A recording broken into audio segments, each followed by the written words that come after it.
হ্যাঁ, সবাইকে good afternoon. সকল সহযোদ্ধাকে শ্রদ্ধা, ভালোবাসা এবং সংগ্রামী অভিনন্দন। আপনারা সবাই জানেন আগামী 11ই ফেব্রুয়ারি বিকাশ ভবনের পাশেই আমরা মুখ্যমন্ত্রীর দৃষ্টি আকর্ষণের জন্য 1,50,000 ভ্যাকান্সি সহ দ্রুত নতুন প্রাথমিক শিক্ষক নিয়োগ, সেই দাবিকে সামনে রেখে আমাদের লক্ষ্য আন্দোলন নয়, আমি বারবার বলি আমাদের লক্ষ্য হচ্ছে দ্রুত ভ্যাকান্সি দিয়ে 50,000 ভ্যাকান্সি সহ নিয়োগ। আমরা সকলেই জানেন যে নতুন প্রাথমিক শিক্ষক নিয়োগের কিন্তু একটা ভূমিকা তৈরি হয়েছে।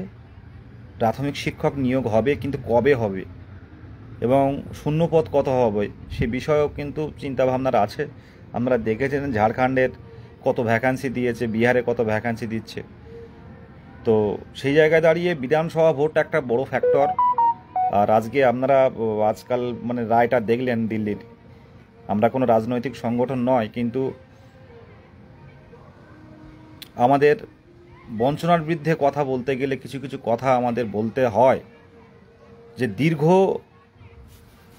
1 বছর নয়, 2 বছর নয়, আমি রোদেই বসে আছি, দীর্ঘ 1 বছর নয়, 2 বছর নয়, দীর্ঘ 5 বছর পর রাজ্যের টেট হলো এবং একমাত্র টেট যার ওএমআর আছে, প্রত্যেকজনের কাছে ওএমআর দেওয়া হয়েছিল, সেই ওএমআর হাতে নিয়ে টেট কোয়ালিফাইড সার্টিফিকেট নিয়ে আরও 2 বছর পর আমার ব্যক্তিগতভাবে মনে হয়, কেন সবাই বলবে যে 2022 টেট নিরপেক্ষভাবে যদি দেখা হয়, 2022-এর প্রাথমিক টেট দীর্ঘ 5 বছর ডিএলএড ব্যাচরা কিন্তু বেরিয়েছে, কিন্তু ডিএলএড ব্যাচরা কিন্তু কোনো টেট দিতে পারেনি। 2017 শেষ নোটিফিকেশান, যেখানে লাস্ট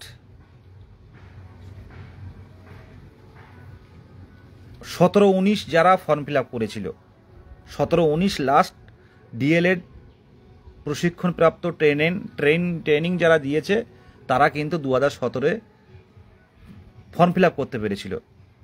তারপর থেকে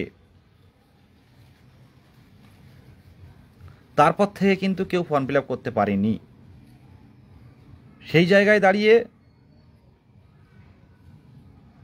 এই যে 5টা বছর যে ডিএলএড ব্যাচগুলো কিন্তু বেরিয়েছে, তারা কিন্তু কেউ টেটে বসতে পারেনি। এটা একটা দীর্ঘ বঞ্চনার শিকার, যেখানে সুপ্রিম কোর্টে গিয়ে যেখানে পর্ষদের অ্যাডভোকেট পরিষ্কার জানাচ্ছে যে এবার থেকে প্রত্যেকবার টেট নেওয়া হবে, আগে বলতে প্রত্যেকবার টেটটা ম্যান্ডেটরি নয়, এক সময় এক রকম কথা বলে এসছে।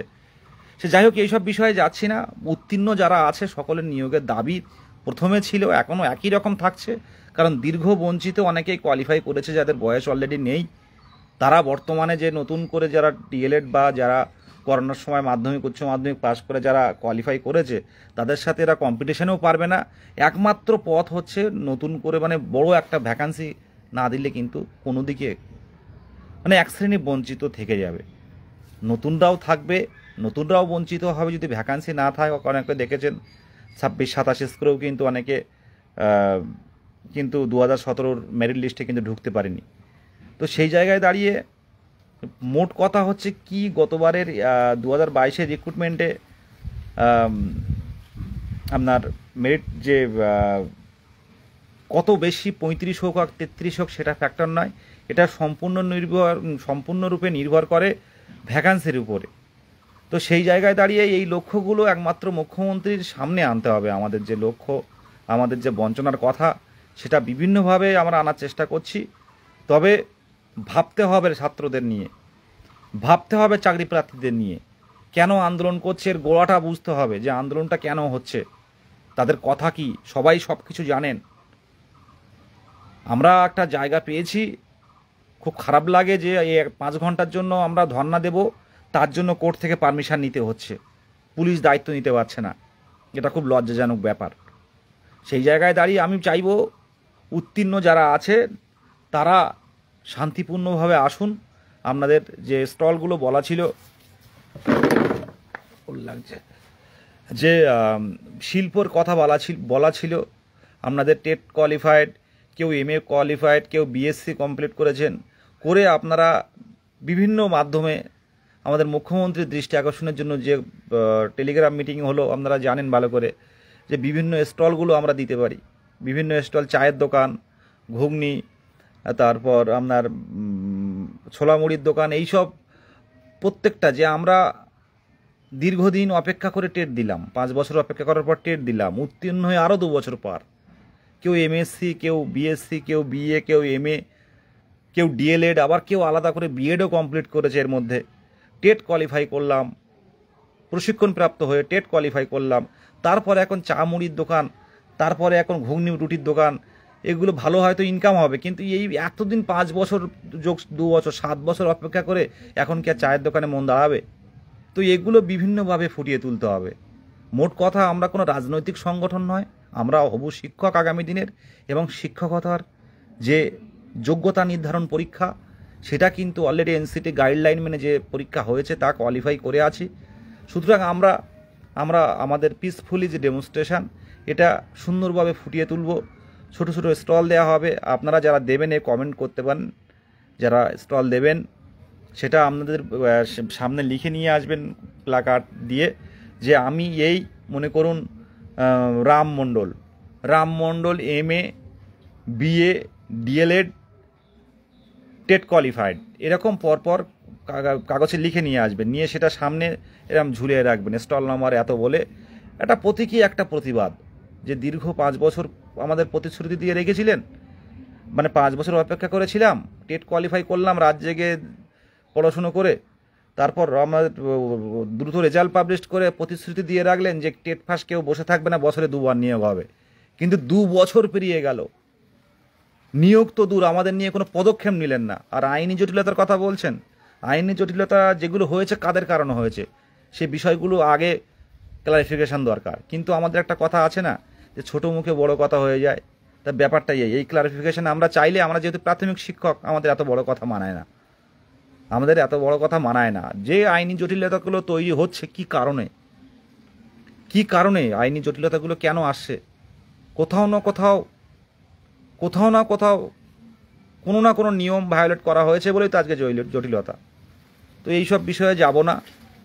আমাদের সত্যি কথা বলতে কি, জুনের আগে কিন্তু আমাদের নোটিফিকেশান আনতে হবে, মার্চ এপ্রিলের মধ্যে নোটিফিকেশান আনতে হবে। মে জুন তো বেশি হয়ে গেল, এটা কিন্তু মাথায় রাখবেন। প্রত্যেকের উদ্দেশ্যে বলি, একটা নির্বাচিত সরকার, তাদের দায়িত্ব কর্মসংস্থান দেয়া। আপনারা উত্তীর্ণ হয়েছেন, তারপরেও রাজপথে নামেন না, বারবার বলতে হয়, এটা আমি কেন জানি না।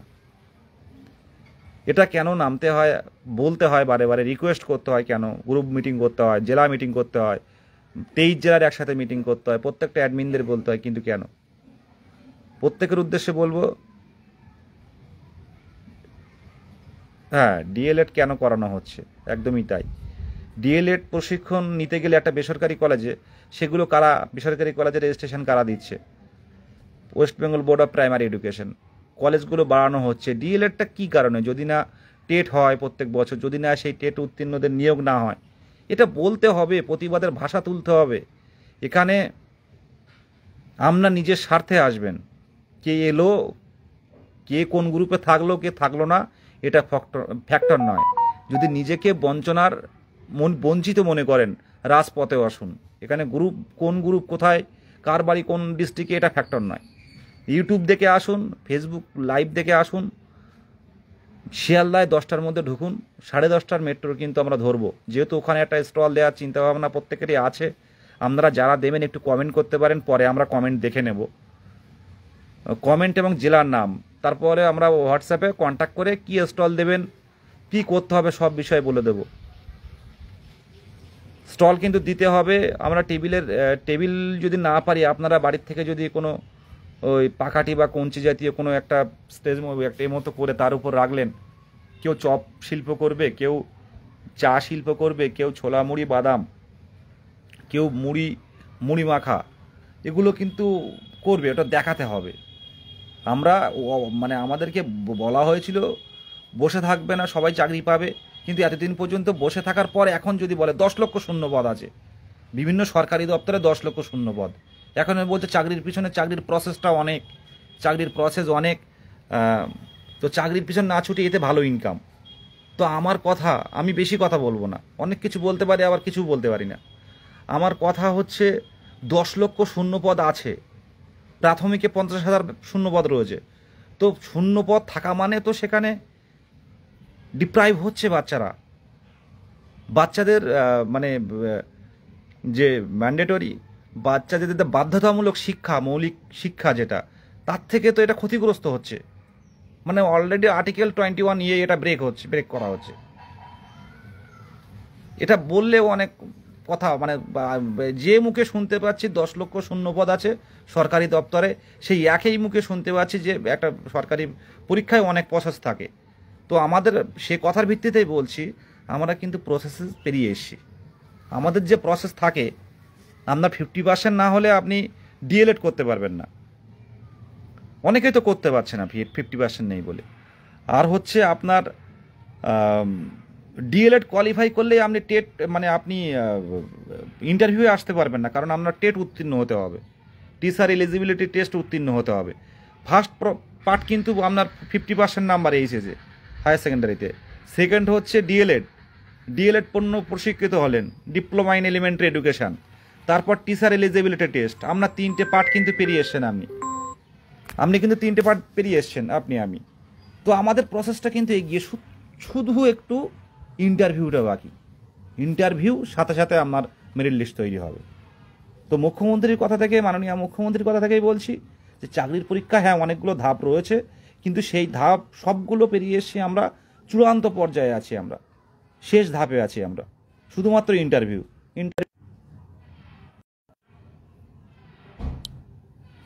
তো ফোন আসে, সরি, ফোনে এসেছিল। যাই হোক, এই জায়গাগুলো চলে এসছে। এবার অনেকেই দেখতে পাচ্ছি যে অনেকেই ভেঙে পড়ছেন। আমি দেখতে পাচ্ছি অনেকেই আছেন যারা, আমার উত্তরবঙ্গে কথা হচ্ছিল একটু আগে, দাদা অনেকেই আসতে চাইছে না, আগে যারা আসতে চাইছিল।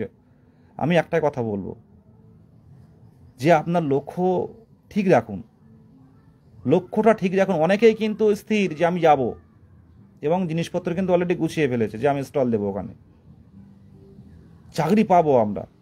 কিন্তু এই সব দিনের কথা মনে পড়বে, এই 11 তারিখটা কিন্তু আর জীবনে ফিরবে না। লড়াইটা প্রত্যেকেই করুন, সামনে আসুন।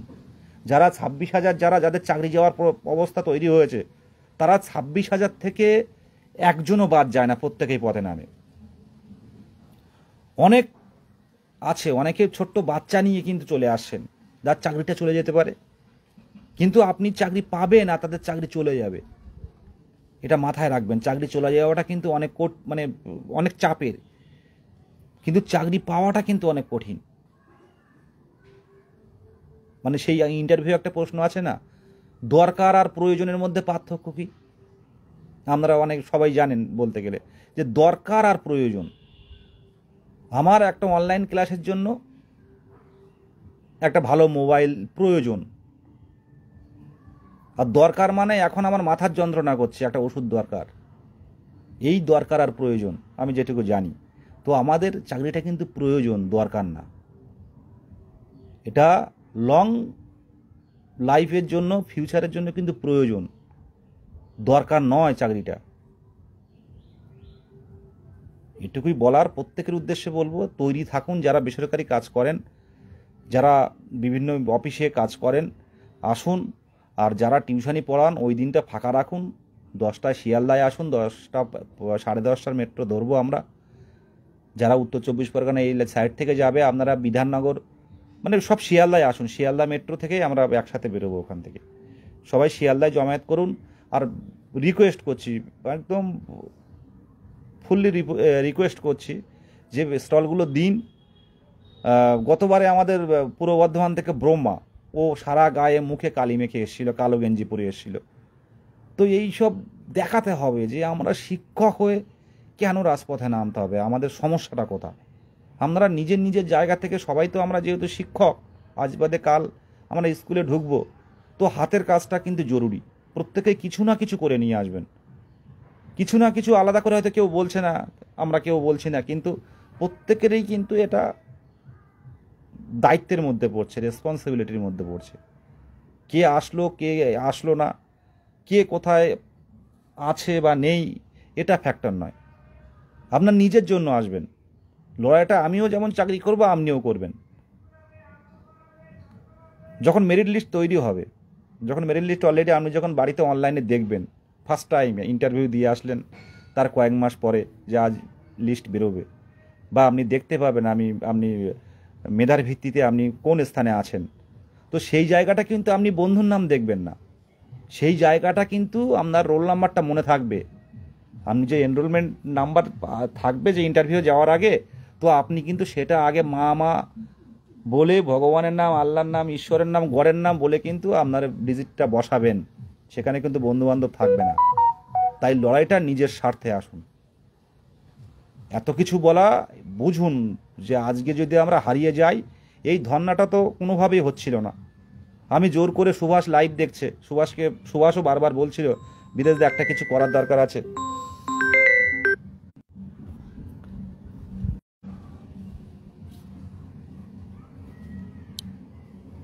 হ্যাঁ, বিদেশে কিছু একটা করতে হবে। আমরা মিছিল করতে চেয়েছিলাম, কিন্তু মাধ্যমিক পরীক্ষা বলে মিছিলের পারমিশন হতো না। তো আমরা সেই দিনই আমি সুভাষকে বললাম, সুভাষচন্দ্র বাগ আমাদের হবু শিক্ষক, তো আজকেই তোমার কিন্তু অ্যাপ্লিকেশন জমা দিতে হবে যে করে হোক, যেহেতু ও কলকাতার পাশাপাশি থাকে। তো ওই দিনই বেরিয়ে গিয়ে কিন্তু অ্যাপ্লিকেশন, এবং পরবর্তীকালে আমরা প্রসেস করে ঐক্যমঞ্চের পক্ষ থেকে প্রসেস তৈরি করে কিন্তু এই পারমিশনটা নিয়ে এসেছি। তাই বলবো, এর পিছনে কিন্তু অনেকের কষ্ট আছে, এর পিছনের পরিশ্রম আছে। যে এই জায়গাটা হয়তো 5 ঘন্টার জন্য হয়েছে, কিন্তু কলকাতা হাইকোর্টের থেকে পারমিশন ছিনিয়ে নিয়ে আসাটা কিন্তু কষ্টের। আপনারা হয়তো ভাবেন যে নর্মালি 5 ঘন্টা এমনি হয়ে যাবে, কিন্তু এমনি গেলে আপনার পুলিশ অ্যারেস্ট করে থানায় বসিয়ে নিয়ে রাখবে সারাদিন, কিন্তু এক্ষেত্রে কিন্তু পুলিশ কিছুই করবে না। তো জায়গাটা বুঝতে হবে, অনেক পরিশ্রমের ফলেই কিন্তু এই জায়গাটা আমরা পেয়েছি। আর আপনারা ঘুগনি, পরোটা, মুড়ি, বাদাম এগুলো আনবেন, আমরাই সবাই কিনে কিনে ওখানে খাবো। আর মানে কিনে কিনে আমরাই করবো, অসুবিধা নেই। আমরা সবাই সাহায্য করব, যাদের যা খরচ হবে। প্রত্যেকে আসুন। আর কিভাবে ফুটিয়ে তোলা যায় বঞ্চনার প্রতিবাদ, এগুলো কিন্তু প্রত্যেকেরই করতে হবে। বঞ্চনার বিরুদ্ধে প্রতিবাদে প্রত্যেকেই একটা না একটা ইনোভেটিভ আইডিয়া রাখুন। প্রত্যেকের উদ্দেশ্যে বলছি, আজই করুন, আর সময় পাবেন না, কাল আর সময় পাবেন না। আজ রাতের মধ্যে তুলে ধরুন। যারা গান জানেন, গানের মাধ্যমে তুলে ধরুন যে আমাদের যে বঞ্চনার বিরুদ্ধে, প্রতিবাদের ভাষা, একটা গান কিন্তু একটা বড় জায়গা আমরা দেখেছি এর আগে বিগত দিনে। এটুকুই বলার। ভালো থাকবেন প্রত্যেকে ভালো থাকবেন। আমি রোদে বসে গেছি, একটু ছাওয়ায় বসেছিলাম, কিন্তু এখন ডাইরেক্ট রোদ আসছে, ফোনটা গরম হয়ে গেলে বন্ধই হয়ে যাবে। ভালো থাকবেন।